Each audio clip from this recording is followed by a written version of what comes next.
ఎక్కడుంది పిల్ల? మధు మధు రా మధు, ఆకలేస్తుంది, అన్నం తిందువు. మళ్ళీ తింటామా? నువ్వు తినుకో. రా మధు, చెప్పాను కదా మన ఫ్రెండ్స్ తో చాటింగ్ చేస్తున్నా. మళ్ళీ తింటాపు. మధు మధు ఎన్నిసార్లు పిలిచాను మధు? రా మధు, ఆకలేస్తుంది, అన్నం తిన్నాము. మళ్ళీ తింటాను, తినమని చెప్పాను కదా. మళ్ళీ ఎప్పుడు తింటావు? 24 గంటలు ఫోన్ ఉంటే చాలా, ఫ్రెండ్స్ కి చాటింగ్ చేసుకుంటా ఉంటే చాలా, తల్లిని పట్టించుకోవా? నాకు ఫోనే కావాలి, మా ఫ్రెండ్స్ చాట్ చేస్తున్నారు. తింటూ వద్దు మధు, ఆకలేస్తుంది. రా మధు, ఇన్ని సంవత్సరాలు సాకిన దానికి నువ్వేం చేస్తున్నావు మధు? నీ ఇష్టం మధు, ఇంక నేను ఊరికే పిలవలేనా?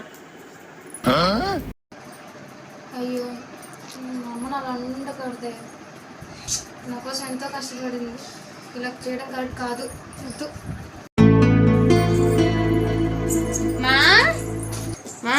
చెప్పమ్మా. బంగారం కదా అంతే, ఇంకెప్పుడు అలా ఉందంలే. నేను పెడతాను ఇంతే, కట్ చేసి. పిల్లలని ముచ్చట కానీ ఫోన్లు తీసిస్తాము, వాళ్ళు 24 గంటలు ఫోన్లు అయిపోతుంది. తల్లిదండ్రులను పట్టించుకోవడం లేదు. ఫస్ట్ మనం చేసే తప్పు ఏంటంటే మనమే మన చేతులతో మా వాళ్ళకి చెడిపేది కూడా మనమేను. అలాంటి ఫోన్లు తీసియొద్దు. ఉన్న రోజులు మనతో సంతోషంగా హ్యాపీగా ఉంటారు.